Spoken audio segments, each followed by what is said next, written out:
Ladies and gentlemen, August 12th, I'm Jeremy Wolf, former MLB draft pick, founder of Open Athletes, host of today's show. There is a reason why we have to do this show every single day.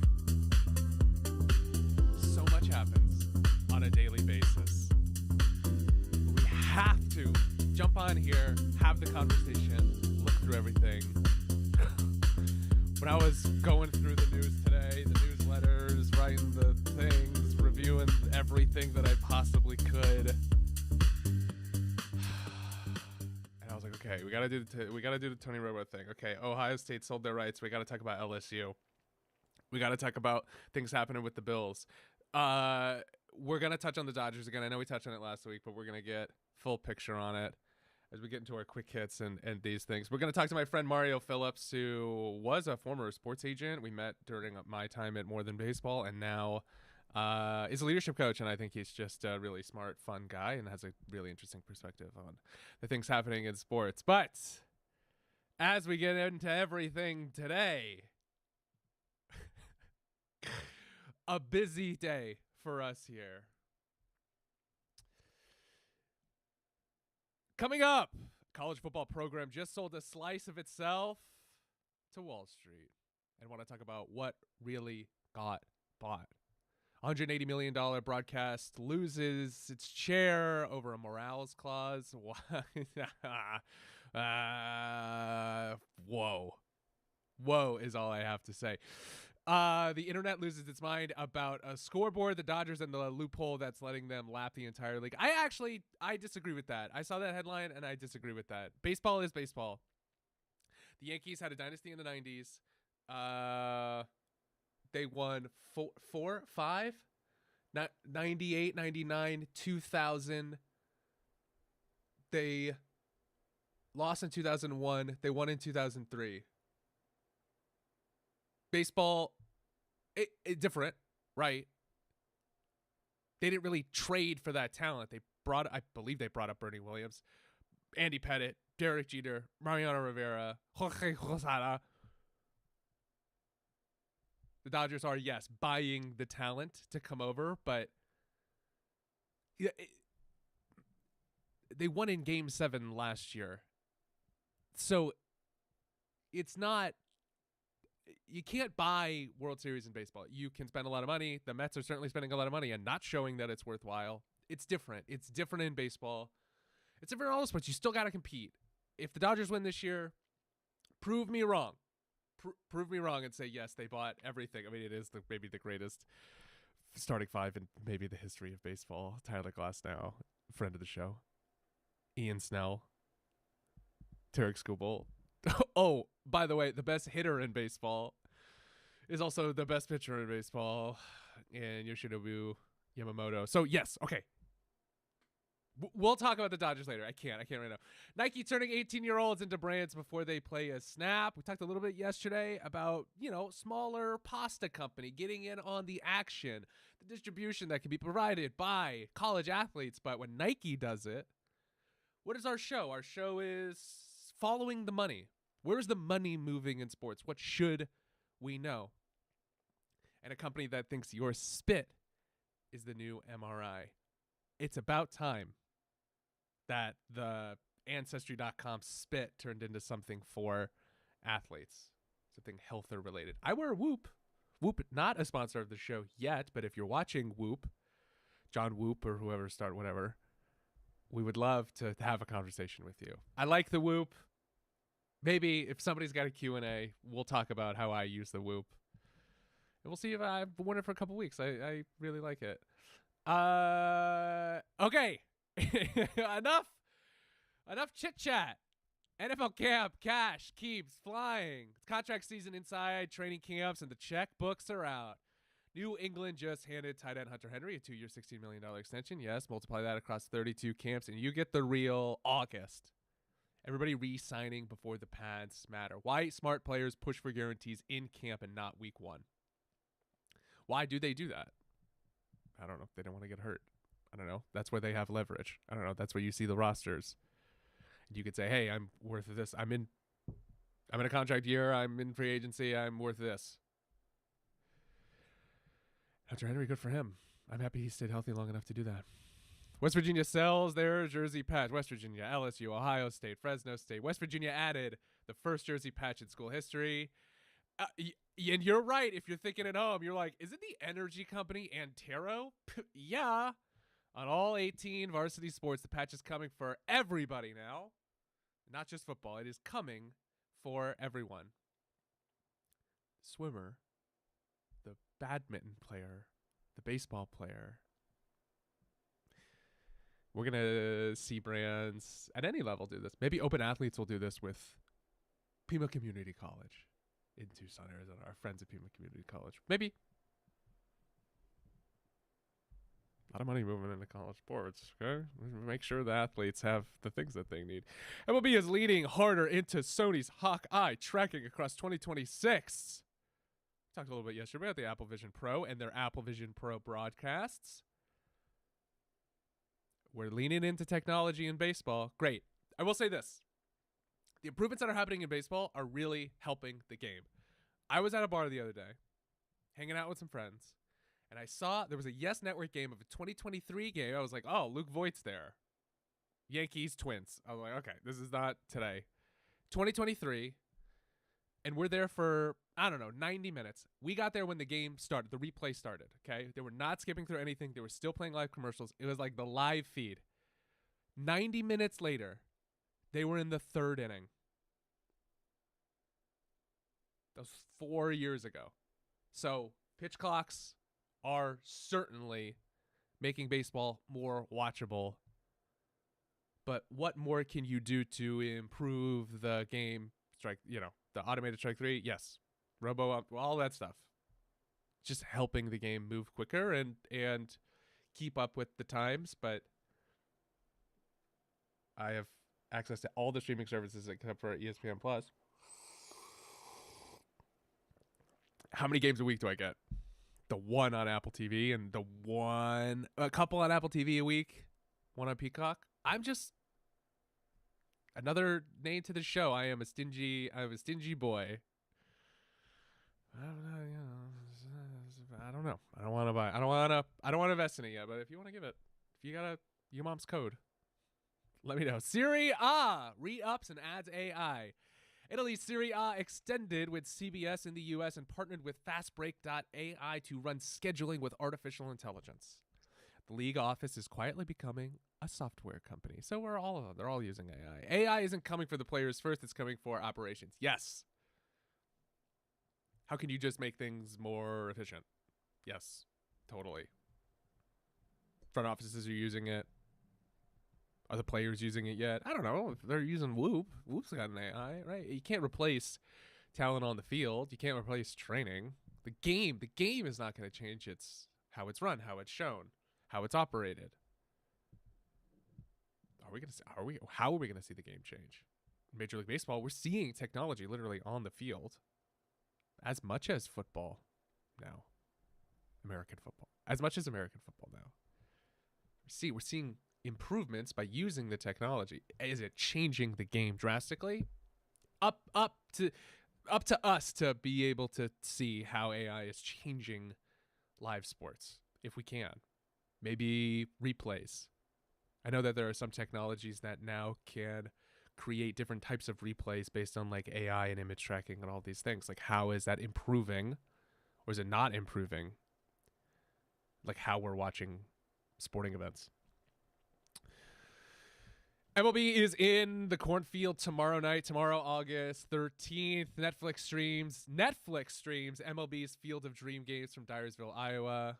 I love this game, but it's on Netflix. I got to get my brother to unlock the net.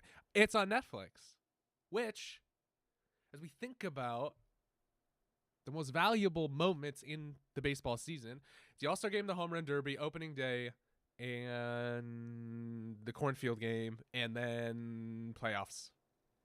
And if Netflix has some of opening day, the Home Run Derby, the cornfield game, like, that is a worthwhile investment for them. Totally.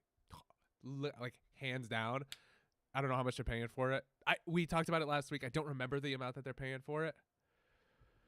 But golly gee, Humbled by how much positive feedback we've gotten from open athletes. Just very grateful. And to the athletes out there watching, like, come to Open Athletes, openathletes.org. We will help you start a business. Athletes Fund, as we continue to grow the things that we're doing, can we reinvest like back in those businesses? Like, this is the jump start. This plus the show and an audience and an ecosystem and a community. Like, this is the jump start that I wish I had when I was playing. And it's been a lot of fun. So thank you for being here. Topic number 1 today.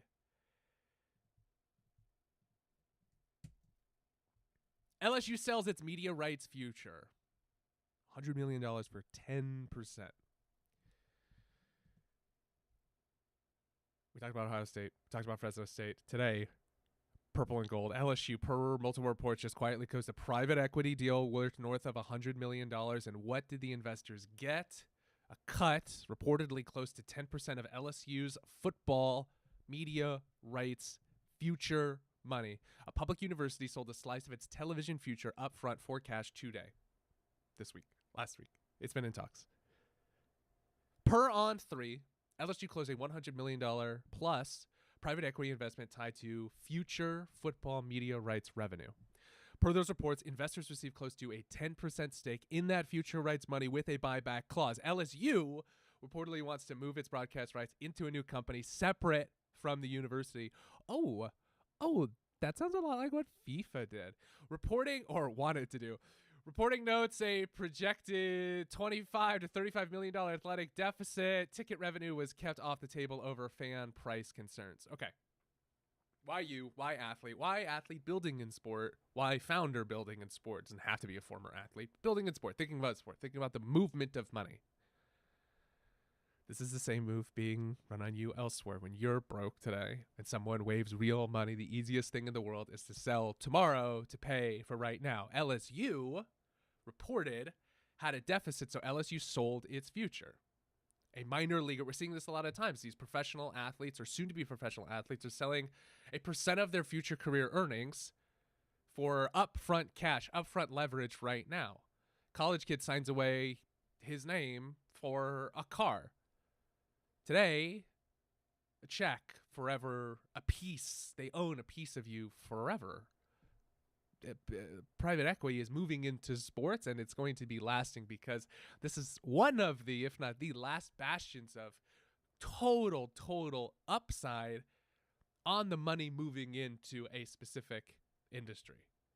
The specific industry is the one that we love very much. The one that we always say, well, keep business out of sport. It's not. I mean, it's has been here forever, and it will continue to be. Notice who's not getting a cut. The kids generating the television product. They're the inventory being financed, and they're not on the cap table. LSU sold its future to pay for its present, and the players are the collateral to that. Is this a smart bridge to more money? Or is LSU mortgaging its future, and will they regret it?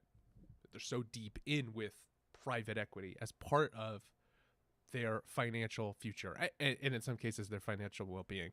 I would say they wouldn't have done, I don't know for sure. I'm not in the rooms. I'm not in these conversations. I would like to know why they did it.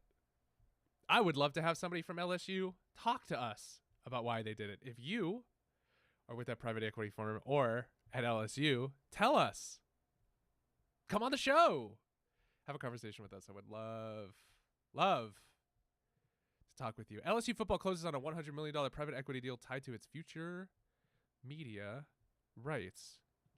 Sharing screen. LSU has reportedly quietly closed a purported $100+ million deal that is tied to future media rights, per Sports Business Journal.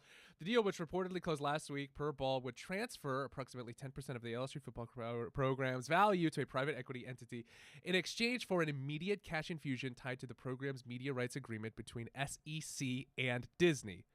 Investors receive either a guaranteed minimum return or a percentage of enhanced media rights value when the SEC's current deal with ABC, ESPN, and Disney is renegotiated, whichever is higher. The private equity deal is believed to be structured similarly to those recently executed by Michigan State and Utah. LSU radio personality, or Louisiana radio personality, Matt Moscona of LouisianaSports.net later cited an LSU source that flatly refuted Ball's report that private equity deal is done, with one source calling it unequivocally false. We'll see. LSU President Wade Rouse and Louisiana Governor Jeff Landry reportedly had a closed-door meeting Monday night at the governor's mansion with many of the school's top athletic donors, according to Moscona, who reported at least 16 confirmed attendees. Along with refuting Ball's report, Landry reportedly told those in attendance he'd been approached by more than 50 private equity firms interested in investing in LSU athletics, and he turned them all down. According to Moscona, a second meeting is scheduled for Wednesday for any donors unable to attend Monday night. According to Ball, the intent of Monday night's meeting was to discuss the reported private equity deal and inspire further investment. It was sour because of the private equity article that came out yesterday. Not one person in the room was asked for money. LSU reportedly retained a call option after 5 years to reclaim the 10% stake under new head coach Lane Kiffin. But as another source told Moscona, the structure of the unfinalized private equity agreement would allow LSU to own and control an LLC that can invest in companies that will generate revenue perpetually. LSU football closes on a $100 million private equity deal tied to future media rights. We're seeing what I would expect when it comes to conversations like this that leak and happen in public. It was somber because the private equity article that came out yesterday, not one person in the room has asked for money. We don't need your money. This was from last week. However, it looks like the tides had turned. Per our On3 article, all conversations we're having now and everything is on the table. We're just trying to put it together.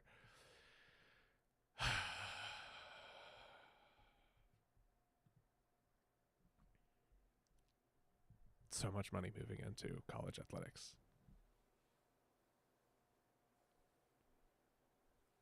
What we get to do is say, is that a good thing? Is it good for sport? Is it bad for sport? Is it bad for the athletes? Is it good for the athletes? But it looks like, from everything I can see and I have read this morning, if it's not a done deal yet, it's moving close to that.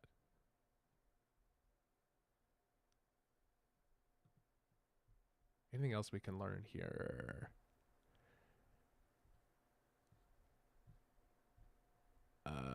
That is also true. First-year LSU athletic director Verge Osprey recently brought up private equity among a list of potential challenges. Yeah. So private equity is circling. Private equity is seeing the value that these professionals, what are operating as professional sports franchises, these college athletic programs, there is an opportunity to move into them and make money from the tickets and media rights, and in exchange for upfront cash infusion, in exchange for money distribution down the line. And first-year athletic directors at one of the most profitable, I wouldn't say most profitable, I don't know, but one of the biggest universities in college sports, is their leverage.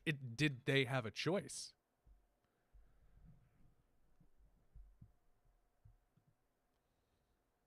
So interesting. If we were meeting, us, you and me,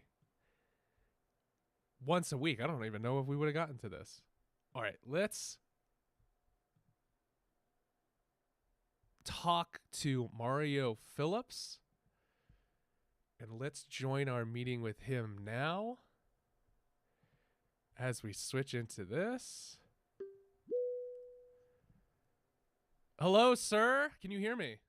Yes, I can. Can you hear me? I can. Yes, sir. We are live.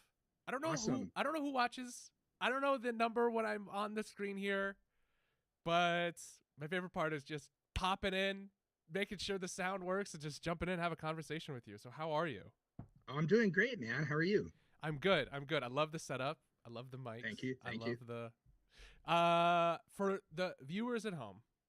We get dozens of viewers for our show and then on our podcast and through our newsletter.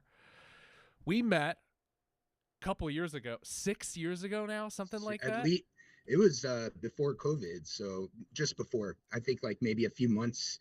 Actually, matter of fact, I remember having a coffee with you the weekend spring training shut down right when COVID was becoming a thing in America. That is right. At the time, I was running more than baseball. At the Yes. time, you were a sports agent Yep. and have since transitioned into leadership coaching. I would love to talk about that in just a second. Absolutely. People think being a sports agent is maybe it depends on the sport because there's money coming in early on for some athletes. I'm sure your perspective on that might have changed recently with how money is flowing into NIL. I would love to hear your perspective, but I was gonna ask, how unsexy is it to be a sports agent? But what is your experience? What was your experience doing it? Why want to do it? Why move out of it? I think people would be very interested in knowing. Yeah, no, thanks, Jeremy, and thanks, man, for having me. I appreciate this, and I really love what you're doing. And I mean, I'm biased. This is what you're doing is the intersection of, two types of people I love working with: founders and athletes. So it's pretty cool, man. But yeah, to answer your question, I had a pretty good year, 25-year career, military, law enforcement. Large part of the military work was leadership development as a military officer, so that was my jam. And I love working with people. I love helping people be their best. And I just kind of felt stagnant in my career, and I knew I had wanted to do something with athletes. And I had, started going to the winter meetings, networking, and this is over the course of a few years, like mid 2010s. And then I had a couple seeds planted. And long story short, I had a coach who was like, "Hey, I know you want to become an agent. I have a player who's in the Rangers organization that needs representation." And I thought, what the heck? I'm going to do it. So it was my little side hustle, and it grew from that guy to some of his former teammates who were in the Cleveland system, the Giants system. And then I met you, and you sent some guys my way. And there were some really good dudes that I was able to help. I didn't get to represent all of them. And that's one thing I learned that I give advice to younger agents or people aspiring to become agents is, hey, you have to understand your bandwidth, because most agents who are starting out, as you know, have to have other jobs to pay the bills. It's not sexy, as you were saying. And so, not everyone's the Scott Boras or even the like the Wasserman or the Beverly Hills Sports Agency or Sports Council. There's there's a lot of solopreneurs who are trying to do good stuff. And I'd say most people enter it for the right reasons. Like for me, I wanted to help guys and be that guy in their corner to help them in their career. And I knew that I wasn't going to make any money off of it off the bat, but it was going to be for me a good vehicle to explore my passion and also to meet good, cool people in baseball like yourself and other people who I got to meet. And but yeah, when you're out there on your own, you have to be in that limited bandwidth, you have to be really choosy about who you're going to represent. And I've mentored some younger agents. I'm like, hey, they'll call me and they'll run this guy by me. And they're like, well, he says he knows that based off his season training, he's going to have a big year next year. And I look at the guy's numbers, and he hit like 167 in the Frontier League. And I mean, that's more than I'd ever hit in the Frontier League. But I'm just saying, if you're going to spend your time representing somebody, especially when you have limited bandwidth, you got to try and pick and choose and be professional and supportive about it to them. You don't have to be an a-hole, but it's just it becomes something that you have to know is going to be the long game. And I was only in it for about 3 years. I was able to help some guys, and I'm still in touch with a couple of them. One of them's pitching for the Savannah Bananas now, and he's loving life. He's having a great time. Frankie Muscatello, he's doing great. But that led me to, it opened up a lot of doors for me, and it showed me through those guys and talking to guys like you who lived it as well, where some of the gaps are and some of the reasons that led you to form More Than Baseball and do the work you did, which I'm not comparing to that, by the way. You did so much cool stuff, man. But I wanted to, like, along those same lines, I wanted to help guys in a different way. And I started thinking about what is my experience base, what am I good at? And it's not saying I wouldn't be open to going back to representing players, but maybe with some partners, some more capital, whatever the case may be. But then, so I ended up using my GI Bill for a coaching certification program. So I'm a certified International Coach Federation coach, and my niche is leadership development because that's what I've known. And I work with founders, which is again where our work I think like really intersects with athletes and founders. And I like helping high performers be their best self. So on that line of thought, right now I've designed a program called the 6 Tool program, and I'm pitching that to any MLB player development person that will listen to me, and hopefully at some point get to. I've talked to some of the higher decision makers, like one GM and a couple farm directors, and usually they'll pass me off. The farm directors, at least, will pass me off to their staff. But I feel like this 6 Tool program would be an area where I can enter as a consultant into an organization and help players develop those soft skills, emotional, and those things that will help them also, again, to intersect with your work, look to a future beyond baseball. Because whether you're a minor leaguer who plays 1 year, or even if you're a perennial all-star, your career is going to end at some point, and you need to have that plan, as you are building here, so well. Well aware. Yeah, man. So that's just the long and short of it. Where my passion lies, and like with founders, that's where I'm really excited about doing that work. More so, I've done a lot of coaching engagements and some contracts as an executive coach with some governmental departments and universities, but really, like, I'm angling towards the startup founder, and with a smattering of athletes. So that's where I'm at. A lot to unpack. Yeah, but I threw a lot at you. No. But an excellent recap of, being a sports agent, being an agent in baseball, you're going to get paid as part of the draft. But a lot of the times, nobody has an agent when they're drafted. And even if they're drafted in the 10th round, you're getting a percent of $100,000 or whatever it might be, right? We're not talking about like the big first round names. Yep.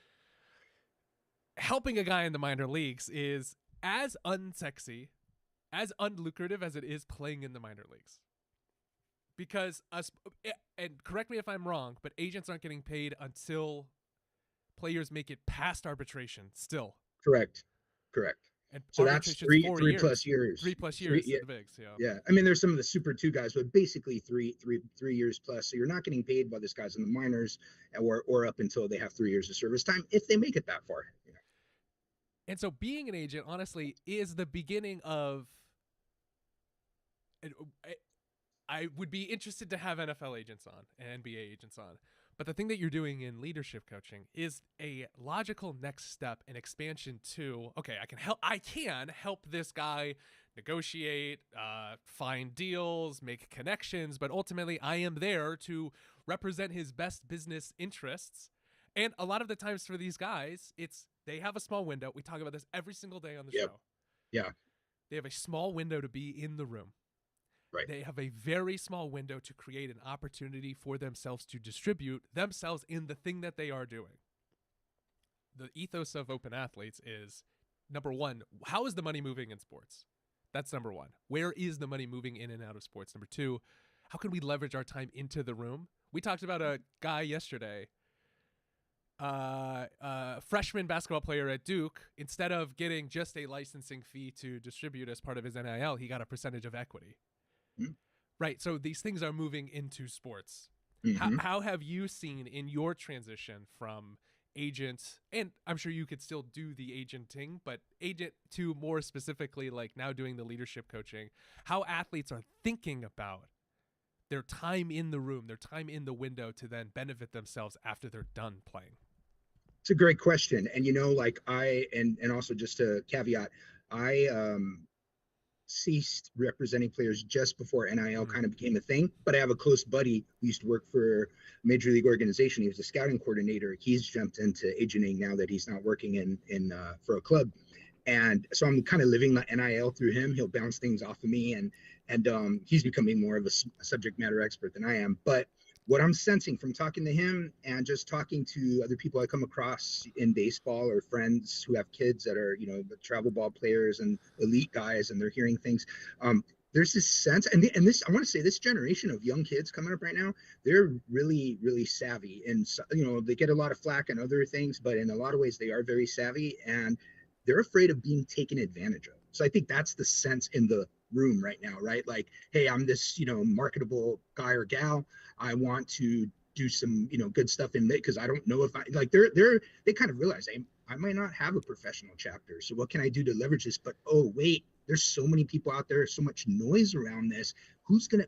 Someone might take advantage of me. Who can I trust? So I think even more so than ever, Jeremy, this is an era where agents of character who can help should help. And it's it's so unregulated, but yet trying to be regulated, and there's so much uncertainty, and it's a wild, wild west, man. So I don't have like a, a clear answer or solution to this, but I think there needs to be some sort of, I don't know, some sort of regulation that at least prevents shady people from entering the profession. I don't know what the answer is to that, but that's what it is, Jeremy. Is these kids don't know where to turn for the most part. I'm happy you brought that up. Part of what we're trying to build at Open Athletes is cost free or very little cost representation for athletes to help negotiate and find NIL deals to leverage them into the room. This is a I love conversation that. that we should Yeah, have offline. But definitely. what I'm seeing a lot of, are you familiar with the thing going on with Kawhi Leonard and all of the reporting allegedly? I've seen some of it. I'm not super in depth knowledgeable on it, but I've seen the headlines. There are reports of behind the scenes dealings to help, you know, circumvent the salary cap, per reporting we've seen from Pablo Torre and Mm-hmm. others. Mm-hmm. Um, due in large part to a character in this story called Uncle Dennis. Uncle Dennis is going around to these different companies, according to the reporting, saying, well, you should give, Kawhi this for, no-show deals and all this stuff to then maximize, like, leverage their time in the room. It's happening in multiple places across the country, okay? In my understanding, the things happening in NIL, it's not just one Uncle Dennis. It feels like there's a lot of Uncle Dennis's representing I think that's athletes, right. I think trying to that's right. maximize their, while there is still very little restriction. We've talked a little bit about, yes, there's some refereeing, but the referees are basically owned by the conferences, and the conferences are deciding whether or not something is legit or not, and there's really no barrier to entry. And so I would think that you're seeing the same thing in your conversations with people. It's that Definitely. That is, yeah, it's not spot good. on, man. Yeah. Not good. Yeah, spot on. That is definitely a sidebar conversation to be had, because I think there's some opportunities for reputable people like yourself to step in and really help these guys and girls, man. They need it. There's so much money going into college sports. If you are a parent of a college athlete, if you are an agent representing college athletes, or professional athletes, if you are the athletes themselves, is there anything that you have seen in your time doing this or helping athletes think about their leverage outside of sport that you would want our audience to know? Well, I think just the idea of thinking about that, you talk to young kids, old kids, grown-ups, adults who are in the sport at a high level. Even if they're not in the majors, like a minor league player who's been around for a while, like they're focused on the here and now and trying to make, stick around, make it to the next level, whatever the case may be, as they should. But at the same time, not having that plan for that what's next is, as I'm sure you've seen with some of your friends, like it becomes like a hard stop, and then life is becomes difficult.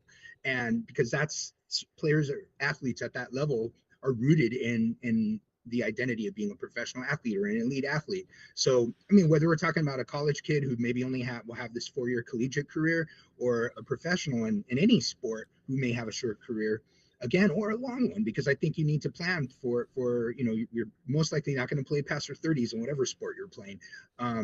Unless you're Tom Brady. But it's just having a plan and working with if it's your, maybe it shouldn't be your agent. I don't know, maybe somebody else that can have like this other outside perspective. But having that perspective and that plan, and it doesn't, not every athlete has to build a business. Not everybody is probably equipped to be an entrepreneur, but Mm. I think everyone in their own way can be entrepreneurial. And so whether that's them like thinking outside the box and designing their next career, going into broadcasting, going into front office, whatever it is, coaching, at whatever level, like having somebody that can help them design that before the time comes. And adding on to that, this is my long-winded answer to your question.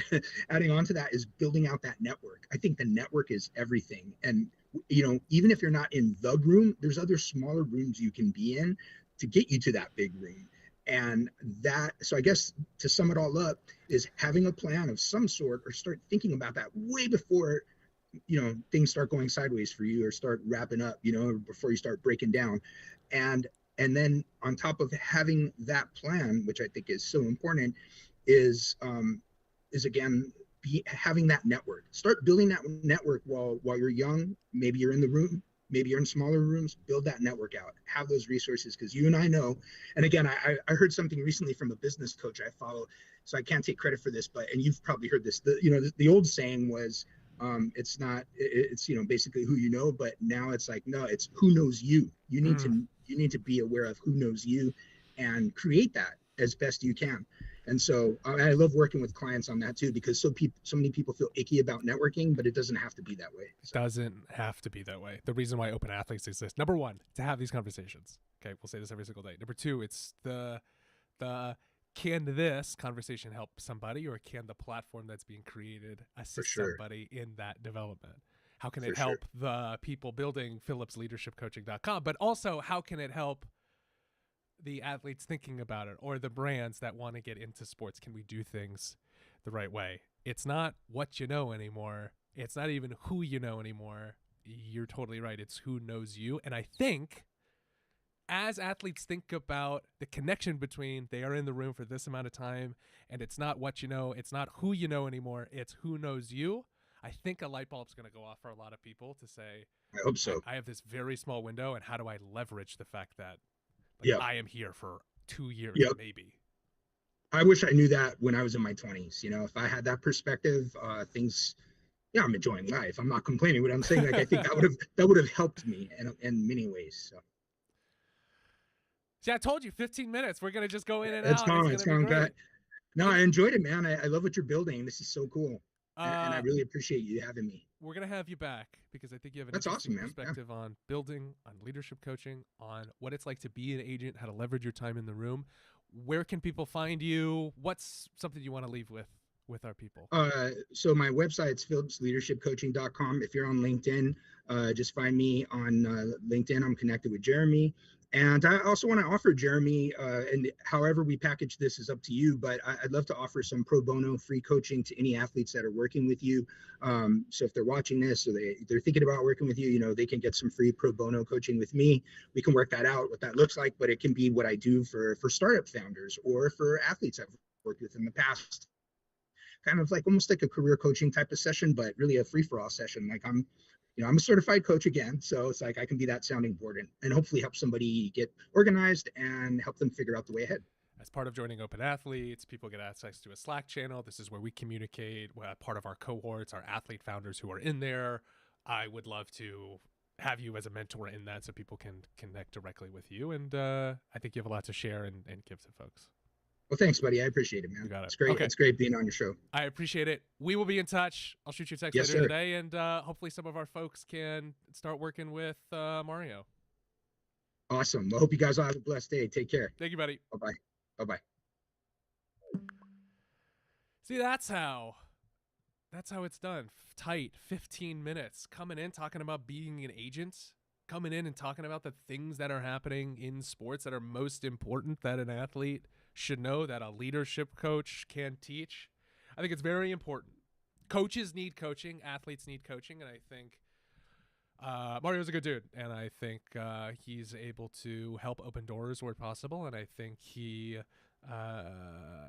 has the right head on his shoulders to where the right conversations are had with guys like Mario, who are doing it for the right reason. I've seen it for half a decade now. Mario is good people, and I'm honored to have him on. But I think there's a lot of value that he's going to be able to provide to our Open Athletes community, our athletes in our cohorts, and eventually you out there watching. So we'll share a note later this week in our recap about Mario's work. As we start to have other people on as well. Mario is just our second interview. We had Jake Fishman, who's building an app in baseball to help pitchers pitch better, called Pitch Lab, pitchlab.app if you're interested.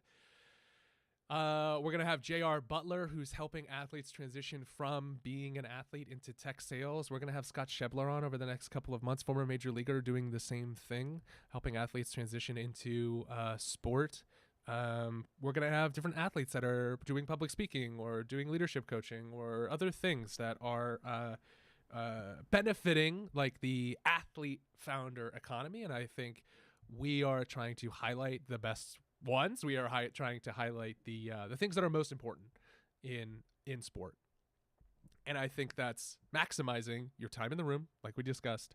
And I think that's building an opportunity for you outside of competition. And I think doing all of these things in tandem can alleviate some of the pressures that happen. Like, you're not putting all of your eggs into one basket. You can put all of your energy, your workout energy, your mental strength into performing well on the field, but you have to find a way to disconnect. And that way to disconnect is trying to leverage yourself. If you want to pursue that, you can always not do that. But how do you find opportunities for to create that leverage for you when you're done playing? And I think Mario has a good perspective on that. And I would say take him up on his offer, because he's a good dude, and I want to see his business be successful. And so that's what this is for, to help our athletes, our founders, our community support each other in the things that they are doing. Thank you so much. I appreciate it. Thank you. Okay, let's talk about Tony Romo. I have said Tony Romo is, him and Greg Olson are the two best play-by-play. Chris Collinsworth is also very good as part of NBC, but Tony Romo is exceptional at the thing he does. And so reading this morning was a shock to me. Romo off the CBS booth. A $180 million deal meets a morals clause. Next one, and I want to be careful and fair because this just happened over the last couple of days. CBS has placed its lead NFL analyst, Tony Romo, on indefinite leave. J.J. Watt is stepping into the booth with Jim Nantz. This is a business story. We're reporting what we can report with the news that we have seen. Per Bleacher Report, CBS placed Romo on indefinite leave and named J.J. Watt his replacement. Romo was arrested in Milwaukee on July 23rd on suspicion of operating a vehicle while intoxicated and cited for related offenses. Reporting values Romo's CBS deal around $180 million with roughly 4 years and $72 million. I'm sorry, that number is so big, I just can't help but chuckle. Pull those reports. The deal faces potential for cause scrutiny under a morals clause. He was arrested on suspicion. That's an allegation, of course, and it works through a process. That's the only way I'll say it. It's not in stone yet. But the lesson inside $180 million is the biggest guaranteed looking number in TV, in sports TV, isn't actually guaranteed. There's a clause. There's always a clause. Two numbers in every deal, the headline and the truth. The headline was a 180. The truth is 180 minus morals clause. Romo's value was never the arm. It was the voice, the brand, the distribution. People tuned in to listen to Tony Romo and Jim Nantz. And they were going to tune into the primetime CBS game anyway, but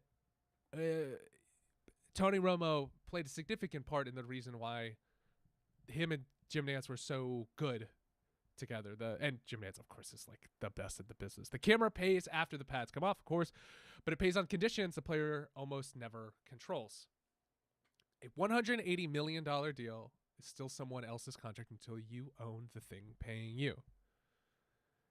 Should networks have morals clauses powerful? Yes. That's our question. Yes, they should. It's all about brand. It's all about how they're representing themselves and their network on the field. Tony Romo on indefinite leave from CBS, J.J. Watt to replace him. Tony. CBS issued a statement Friday morning saying that Tony Romo, its lead analyst since 2017, is on leave from his role until further notice, and then followed that up by announcing J.J. Watt as his replacement. On the network's lead NFL team, Jim Nantz and Tracy Wolfson, who are fantastic at their job. The announcement came 1 week after Romo was arrested for OWI in Wisconsin, the equivalent to a DUI in Wisconsin. CBS begins its regular season coverage on September 13th, meaning Romo could be on leave for a full 6 weeks and not miss any assignments. The network has a preseason game on August 28th, but it is highly unlikely there are any plans to Romo and Nantz on that broadcast. After TNT NBA analyst Charles Barkley was arrested for DUI in December 2008, the network suspended him for more than a month, and his return not occurring until NBA's All-Star Weekend in February. 2 years later, ESPN analyst Jalen Rose was taken off the air dealing with the aftermath of his own DUI arrest. So it does happen. When the NBC play-by-play voice Al Michaels was arrested for DUI in 2013, he did not miss any assignments, but his arrest occurred in April, early in the NFL offseason. He eventually pled down to a charge of reckless driving. Romo is at an inflection point in his broadcast career. He went straight from the NFL to in the booth with Jim Nantz, was fantastic, replacing Phil Simms, and had been one of the most acclaimed rookie campaigns in the history of sports broadcasting. His knack for predicting plays, paired with his energy and enthusiasm, quickly elevated him into the position of highest profile analyst in sport. He reset the market. If we remember the shuffle that happened around when his contract was signed, it was $17 million per year for 17 at the time, 17 regular season games. Record since surpassed, but at the time, 17 regular season games. Now 18 plus playoffs. With that much money, when you have that much money, and then there is that much money left, Watt is likely he will be Pro Football Hall of Famer. We'll see how he does. We'll see how J.J. Watt does. We'll see if Tony Romo comes back. We'll see if there's clamoring for Tony Romo to come back. We'll see. We'll see. We will see the things that happen with Tony. Don't do stupid stuff. Don't be dumb. Things happen because sometimes people are dumb. Don't be dumb because it makes me sad. Open Athletes is presented by Marvelous. Marvelous, the all-in-one platform helping health insurance agencies be better. Marvelous is where independent health insurance agencies take action. Get-marvelous.com. The Buffalo Bills, ladies and gentlemen, the Buffalo Bills. The Buffalo Bills' $2.2 billion outdoor stadium opens, and the internet revolts. Buffalo just opened its new $2.2 billion stadium to fans for the first time for a preseason scrimmage, maybe just a scrimmage. Instead of building a dome, you can rent out 300 days a year. The Bills did the harder thing. They built it outdoors in Buffalo on purpose. Per Huddle Up, the Bills' new outdoor stadium costs about $2.2 billion. A canopy covers 64% of the seats and includes what is described as the world's largest snow melt system. The upper deck sits at a 34-degree incline, the farthest seat about 54 feet closer than the old stadium. Per the same piece, Huddle Up, Joe Pompliano, the Browns are building a $2.4 billion fully enclosed stadium with a 176-acre entertainment district attached to it. These numbers are gigantic. The weekend it opens, the internet dunks. Obstructed views, small scoreboard, one worst seat post over the 3 million views. Some complaints are fair, but most dunkers miss the story. Every modern stadium is becoming the same airport terminal, engineered to squeeze seats and a real estate district. Boring, smart money. Buffalo spent $2.2 billion engineering around every reason to go indoors just to keep football feeling like football. Imagine types of careers some of these guys would have. Literally, I believe, playing in that cold of weather for how many games a year? 2, 3, 4. Obviously changes the outcome of games. How many Super Bowls would Aaron Rodgers have won if the Packers played in a dome? Or if Aaron Rodgers played in the dome?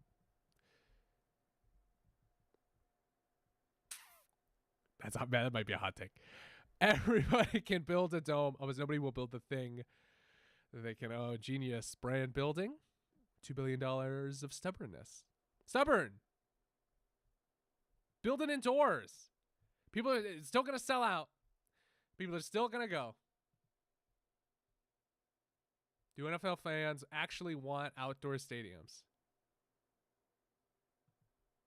Contrarian take on the controversy surrounding the new Bills stadium. You'll often hear that all the NFL stadiums look the same. SoFi, Allegiant, Mercedes-Benz, the new Nissan Stadium in Nashville, Cleveland. Yes, copycat. We saw that in the 90s, early 2000s. We're seeing that now in the NFL as well because all of these stadiums are popping up, and then are they lasting? Some of them not even lasting more than 30 years. Turner Field, what was Turner Field? Atlanta opened in 1992 something, was knocked down, and they built the new Braves Stadium 30 years later. These stadiums are not lasting that long. Now, these new generations will. Minnesota's is going to be there forever. They are not going to knock it down, and I think that is like every single team is saying, well, I would rather put the money into a $2.2 billion stadium that hopefully that's not all taxpayer dollars. But the Bills said, let's keep it outside. Bills also installed a giant sub-air system beneath the field, the same system that Augusta National Golf has beneath all of its greens and even its walkways after patrons slipped and fell at the Masters. Sub-air systems are great because they control the condition of the playing field using a vacuum to suck out moisture when it's too wet. Regardless.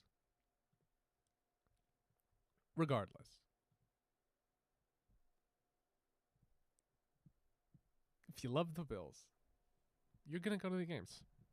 You've always bundled up. It's always been cold. You're still going to go.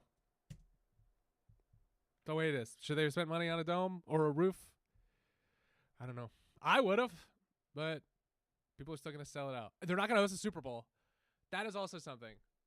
Minnesota hosted a Super Bowl in February. It was snowing. It was cold. The Bills will never host a Super Bowl. But they'll have the stadium for the next 40, 50, 60 years. The Dodgers' $430 million loophole. The loophole that let them... Now, the headline here is let them lap the league. It's double the median of the payroll. The Dodgers broke baseball. You've heard it all summer. But I don't agree. The median MLB team's payroll is $206 million. Per huddle up, the Dodgers will pay more in luxury tax penalties than a dozen teams spend on their entire payroll. The easy story is great owners. They just spend. The real edge is structural, a unique decade-old deal plus aggressive deferrals, paying stars huge money years down the road. So today's cap math works. They didn't out-hustle the league. They out-structured it. Same talent market, different structure. Headline versus truth. Headline is $700 million contract for Shohei Ohtani. The truth is what it cost them this year after deferrals. They also have a great farm system. They are also incredibly run. They are also incredibly lucrative. They are also one of the, if not the best run teams in baseball and have been for over a decade. And didn't win World Series until they won the COVID year. Then they have won the last two. Yes, Dave Roberts has done an exceptional job in that locker room. But star-studded teams that spend the most, New York Mets, doesn't mean you're going to win the World Series. There is a structural thing that the Dodgers are doing that is making them better, and that is leadership.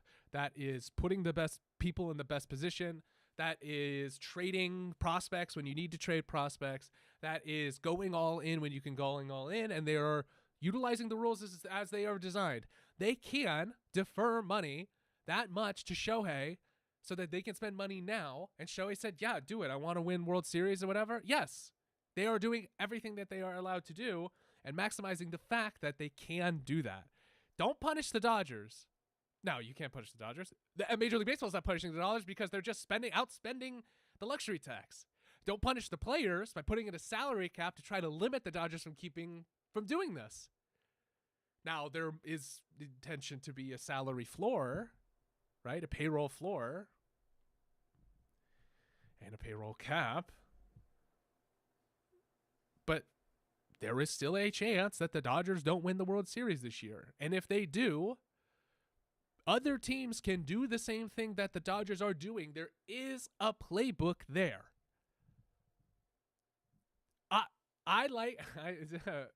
The Patriots won a lot. Then they lost. Then they won again. The Dodgers have won. It's not.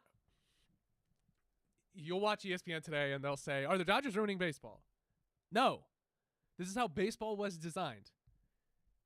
If teams are smart and teams spend money appropriately, you can keep up. We're going to clip this. People are going to see that and go, well, Jerry, you are wrong. The Dodgers are ruining baseball. And I see your take. I see it. You still got to play the games. You still got to stay healthy. You still got to make the right lineup. You still got to play the right bullpen. You still got to play. All of this stuff. Shohei. Yamamoto. Game 7 last year. They were so close to losing that game. If Isaiah Kiner-Falefa, I wish I thought about this in time to show the highlight. If Isaiah Kiner-Falefa is a little bit further off of third base, That ball that beat him at home would not have beat him at home. He was close because he was worried about a ball down the line to third base. So he's staying 6 feet off. He's about equidistant to where, who was playing third at the time? I can't remember. He's staying equidistant to where that third baseman is. On purpose, that third baseman knows that if he stays close to the bag, Kiner Falefa is going to stay close to the bag as well. Equidistant, okay? If there was a lefty up, which I don't believe there was, I believe there was a right. I'm going to see if I can pull up the highlight right now because we're going to get in trouble on YouTube if we do that. So look it up later. Maybe I'll send a link to it. Kiner Falefa is close to the bag. If he's 2 feet further or even gets a better jump, it was a perfect throw. Yes. He could have been safe and the Blue Jays could have won that game. The Dodgers' entire payroll, the entire thing, we wouldn't be having this "are they ruining baseball" conversation if the Blue Jays won last year. And the Blue Jays only lost because Kiner Falefa was closer to the bag than he should have been. I think he could have gotten a little bit more. I think he could have gotten a better jump. All that to say, this "isn't ruining baseball" conversation is totally valid. The Dodgers are spending more than the luxury tax. They're paying the luxury tax. The luxury tax isn't enough. They are trading relatively good prospects, 3 prospects for half a season of Tarek Skubal. If they re-sign Tarek Skubal, they're going to have to use leftover cap, or if they have any, with deferred money. But they were this close to losing the World Series last year.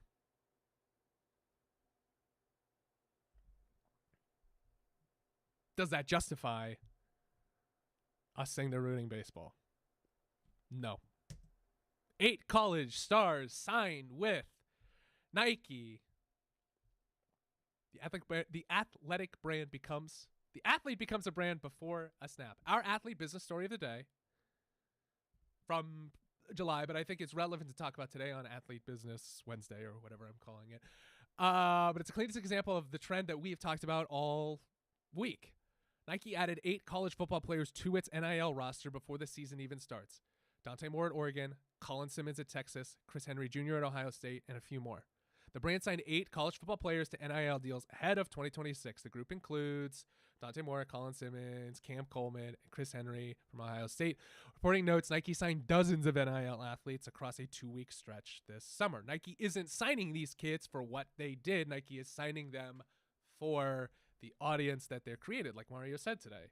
Kids are savvy nowadays, and they have good people in their corner. And when you're committing to Texas, when you're going to Texas, you have the leverage. You have the audience. Nike's getting you at the ground floor, and one of you, for the amount they're spending, one of you might be the next superstar. And that is worth their investment. When you have unlimited cash, you can do these things. The default NIL deal is payment, cash for a name, and done. Fine. These players, I don't know where they're coming from, but Nike comes knocking, and you're going to take whatever it is that they're offering. But the athletes who win in the next decade ask a harder question in that Nike-sized room that they are already getting into at 18 years old. Can I take a piece instead of a payment? Today, check, forever, a piece. That payment today is enough to justify. What does that contract look like long term? If you're 19 years old with a real audience, or can build a real audience, or incentivized to build a real audience, Nike isn't a bad place to start.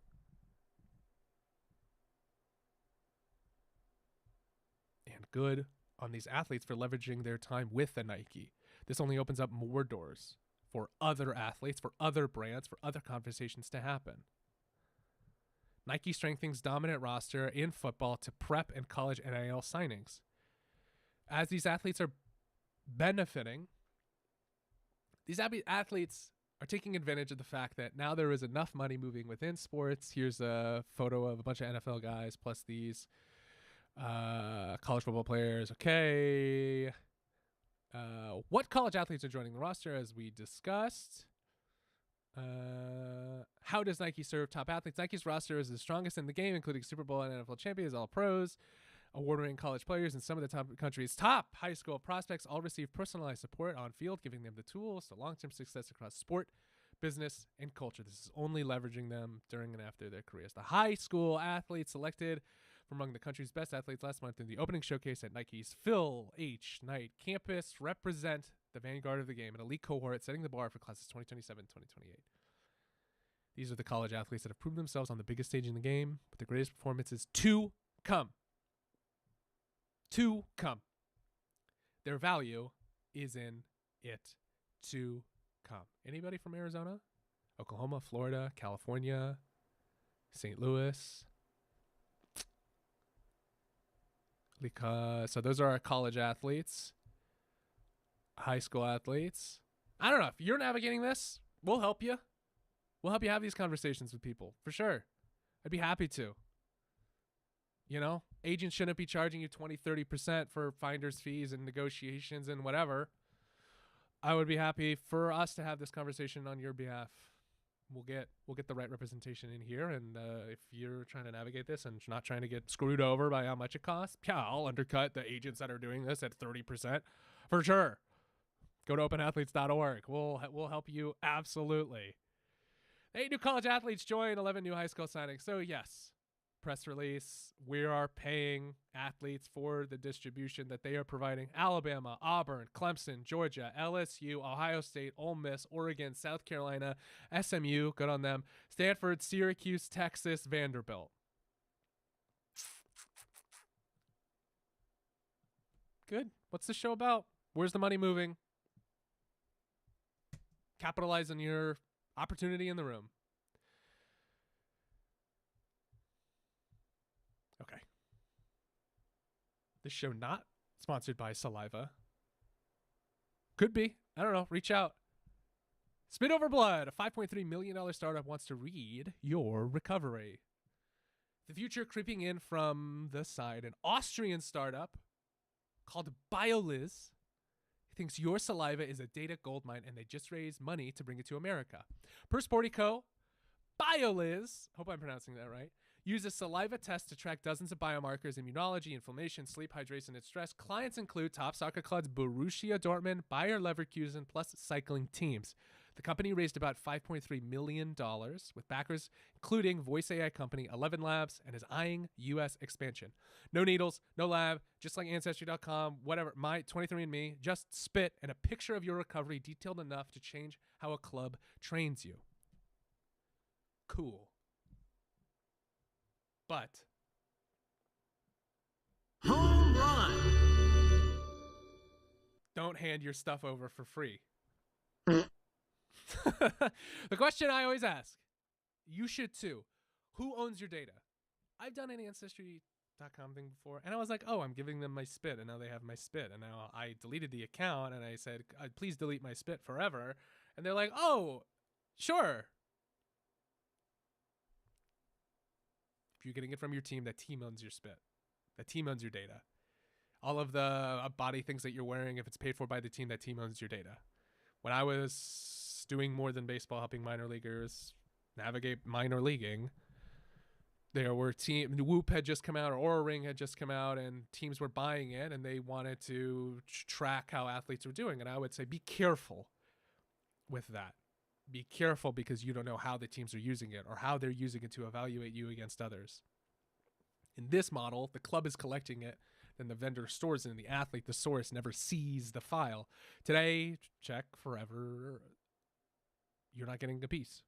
Your body's data is forever a piece. Don't hand it over for free to a fancy dashboard. Now, if you're on a team that says mandatory, you got to do it. I don't think there's much negotiating with the team to say, I'm not going to do it. Can you do it without the team seeing? I'm just saying, in something as specific as this, I would say be careful with how your employer is reading your metric, how they're utilizing those metrics, and don't let them create any opportunity for leverage against you. And I've seen it before. I've seen athletes be weary of, well, my team wants to give me this data thing, and they're going to have the data. And yes, like in European football, of course, like you're going to wear the chest thing, and they're going to see your heart rate, and they're going to see your movement, and that is part of it. But make sure you're participating or can opt out at any time. I'm just saying, be careful, because the money that you're going to be paid, I would not want it to be hindered or leveraged in any way, because the team is saying, well, you're not recovering the right way, or, well, we have your data and we're leveraging that against you in negotiation. So be careful. Be careful when it comes to something like that. I want to get into this article. Saliva testing startup BioLiz eyes American expansion plans. It's about time. This was developed for a sport. COVID-19 shut down the world in 2020. Marlon Millard had a problem. He was in the middle of working on a PhD in medicinal chemistry, and as a self-described lab rat, the pandemic closures meant he was unable to continue his studies in the research facility. Rather than patiently waiting for everyone to reopen, Millard pivoted. I thought, instead of building molecules, maybe I could build a business. Good story. 2020, he founded the health tech BioLiz. The company conducts saliva testing for professional sports teams, providing analysts on dozens of biomarkers that touch immunology, inflammation, sleep, hydration, psychological stress, and more. The clubs use that data, as well as additional information gathered through other testing methods, to aid in the management of training loads and performance of their athletes. Yes, you are an asset as an athlete, and they're going to use all the tools at their disposal, including AI, including technology, including this spitting, to create markers for you to help you maximize your performance on the field. Absolutely, because you are an asset to them, and they are trying to, if they can, maximize your performance on the field. I am saying be careful and wary about how the teams are using that against you, if at all. If there's anything in that you can see or do, I can't diagnose anything. I'm not being conspiratorial either. I know everybody wants to perform their best, and I know this is an opportunity to do that, and I'd rather have the teams pay for it than the athletes. Of course. Don't let it negatively impact you in contract negotiations. BioLiz has amassed 8 soccer clients across continental Europe between full-time customers and those testing services on a trial basis. We mentioned Borussia Dortmund, Bayer Leverkusen, the Bundesliga, as well as other squads in the Netherlands and Italy. It also works with multiple cycling teams. Makes sense? Okay, now, funding round backed by Apex Capital, Dopamine Ventures, these names, High Rocks World Champion Imke Salander, and 11 Labs operations exec Victoria Weller. BioLiz used the money to build a 3rd lab in England, adding 2 facilities in Germany and Austria. They opened the doors to another 2 full-time. And honestly, they'll come over in 2027. This will be successful. College teams are going to use it. They don't really have college sports over there, so there's a lot of opportunity for these. There's a lot of opportunity here in America for this. It's hard to look at a biotech startup pitching breakthroughs in medical testing without conjuring memories of Theranos. We'll see. I don't think so. That's an interesting comparison. Obviously, it was the same sort of business model, but I don't think. Millard understands the sentiment. In fact, he once wrote on LinkedIn that he said, "We are like Theranos, but not a scam." I'm excited to see what the future of this type of thing holds for companies like a BioLiz. And there are going to be companies in America that are now seeing how can they compete with it. I'm saying athletes, be careful with how that data is used for you and against you. And we'll see what they do.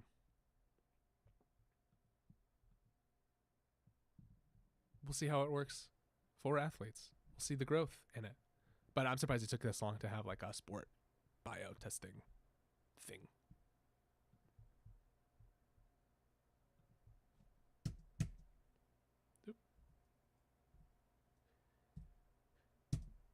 Today's take. Own your upside. Every story today, it's thematic. How's the money moving in sport? How's the money moving out of sport? A conversation with Mario Phillips that we already had. It's talking about leveraging your time as an athlete. The Dodgers win by outperforming, outspending, but spending wisely. 5 stories we talked, one move underneath. Somebody with capital looks at somebody with talent and says, I'll give you a today check, but in exchange for the forever peace. That thing that should make you a little angry, usefully, in every one of these deals is that the athlete is the asset. The athlete is the asset for the biotech thing. The athlete is the asset on the field for the Dodgers. The athlete is what is bringing people, making the Bills stadium purchase worthwhile. Tony Romo's not an athlete, but you're watching because you want to watch these games. Nike's deal is really important because it's all about the athlete. Our show is about money moving in and out of sport, about the athlete. Sometimes the today check is the right call. program facing a real deficit, a kid whose family needs the money. Taking the check is survival, not weakness. Cash today has real value. It really does.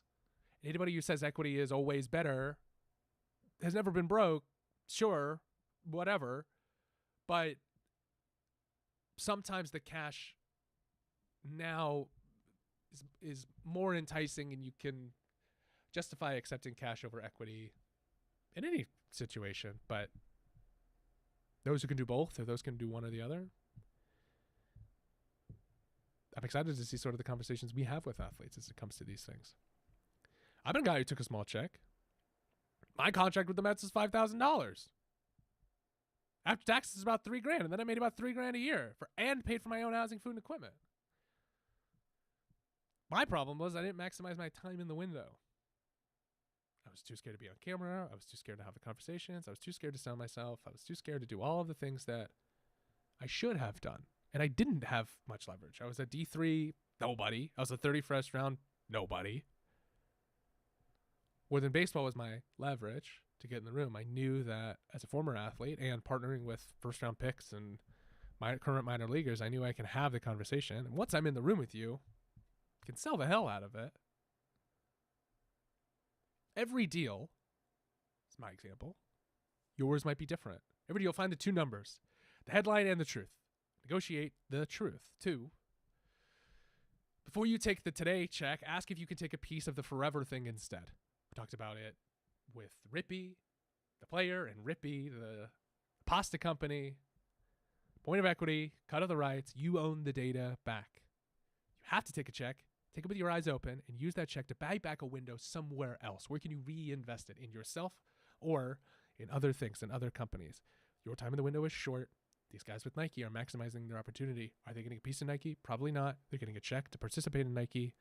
Can you reinvest that check into something else? Because now you have the leverage of being with Nike gives you. Can these athletes get connected with BioLiz and invest in BioLiz? I don't know. If they're 18, 19. Are they allowed to do that? Can they do that? If I'm BioLiz, maybe I'm doing that. The money that you make as an athlete can move around because now you're in the room. You can get in the room with these other things and can reinvest in yourself. So if somebody's not willing to give you equity and they're willing to give you a piece, how can you reinvest that in something somewhere to leverage the fact that you were an athlete for this small amount of time? Regardless of where you are as an athlete, or if you're building in sports, what is your next deal? Your next post, appearance, a sponsorship? And ask this question out loud. Is there a version where you can own a piece instead of cashing a check, or is there a way you can reinvest that check into owning a piece of something else? So it's about trading time for leverage, time for distribution, yourself for a piece of the pie. But how can you leverage that into something really lasting and valuable? And that is what I hope we take away from these conversations is we're seeing the money moving in sport. We're seeing that you as an athlete might be able to benefit from your time in the room. Can you reinvest that into yourself or something else to create leverage? If somebody's not willing to give you equity but a check, can you reinvest that check into something else? Can you reinvest that check into yourself? Can you reinvest that check into a company that would be willing to give you equity? Not just give you equity, but now you get a piece of the company because you can help them distribute, you can help them leverage. That's our take today. Is creating opportunities to own the upside. Can you create opportunities to own the upside for yourself and others? Can you create opportunities to own the upside for who you are on the field? Can you create opportunities to create a media company? Because you're going to have eyeballs on it. What are these kids going to do? Are they just going to play football? They got an NIL deal with Nike, but how do they maximize their time? They might get hurt. They might never play in the NFL. You know, maybe we look back later and see how many of these guys play in the NFL. Maybe it's all of them. Maybe it's all of them for a year. Maybe it's none of them. It's possible it could be none of them. Not always how it works, but it's possible it could be some of them. More likely it's going to be some of them than all of them or none of them, okay? But I'm willing to bet, as we keep checking in on these stories, we're at the very beginning of this. As we talked about, much of this is very unregulated still. much of this is the athletes having leverage, but being taken advantage of in a lot of cases. And so how can you, athlete, take advantage of the situation that you're in, protect yourself from nefarious actors, and get advice? I'm here to just say what I think, and maybe it's helpful, maybe it's not, but maybe Open Athletes can help you in the things that you are doing as we continue to build what we're doing in the community. And maybe there are brands that can help. Maybe some of these brands can help give you that leverage, give you that opportunity. Maybe Open Athletes can open those doors for you. There's a lot here. I'm excited to keep that conversation going. That is Wednesday, August 12th. I'm Jeremy Wolf, former MLB draft pick, founder and host of Open Athletes, helping you athletes start businesses, helping you founders in sports think strategically about how to be in sports and have these conversations, thinking like an athlete. This is Open Athletes, the best podcast, the best daily live show in all of sport business. From the perspective of that, we'll just keep expanding that. Thank you, guys. I will see you tomorrow.